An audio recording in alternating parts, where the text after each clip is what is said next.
कहते हैं गोरखा जब हथियार उठा लेता है तो दुश्मन बिना युद्ध किए ही उसके आगे नतमस्तक हो जाता है।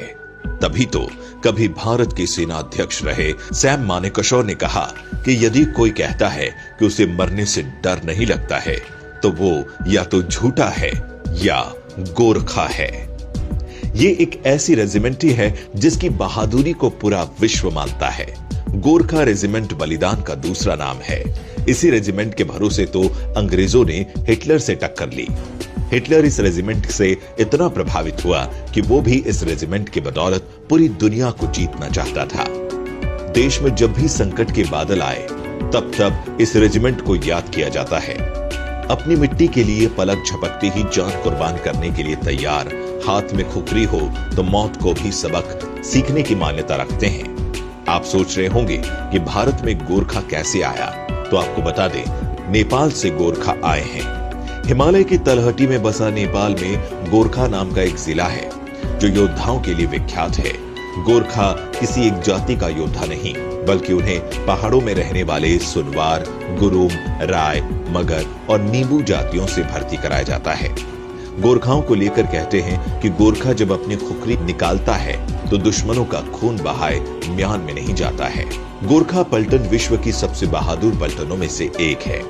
गोरखा पलटन भारतीय सेना से 1815 में जुड़ी थी। 1814-1816 एंग्लो नेपाल युद्ध में गोरखा सेना की लड़ाई की तरकीब और उनकी बहादुरी से ब्रिटिश इतने खुश हुए कि गोरखा को ब्रिटिश भारतीय सेना में जोड़ लिया गया। अगर आप ये सोच रहे होंगे कि गोरखा आर्मी भारत की सेना में है तो आप गलत हैं।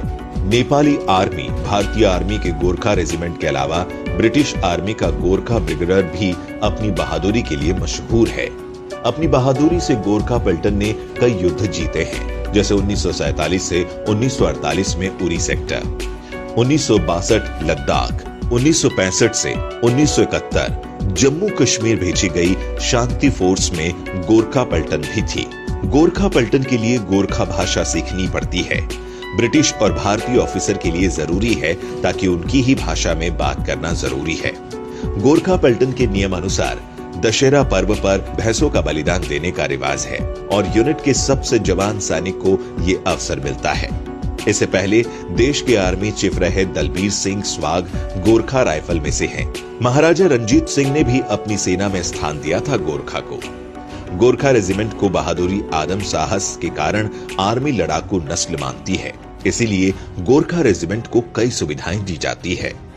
गोरखा जवानों ने पाकिस्तान और चीन के खिलाफ शत्रु के सामने अपनी बहादुरी का लोहा मनवाया था। गोरखा रेजिमेंट को इस युद्ध में अनेक पदकों और इनामों से अलंकृत किया गया है, जिसमें महावीर चक्र और परमवीर चक्र शामिल है। बलिदान ही इस रेजिमेंट की पहचान है। यहां होने का मतलब चौकियों से दो चार होना।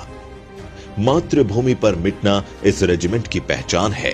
धन्य है ये गोरखा, ये रेजिमेंट जो हमारे देश की रक्षा के लिए सदैव तैयार रहती है। ऐसी ही देश और दुनिया की अन्य वीडियो के लिए चैनल को अभी सब्सक्राइब कीजिए।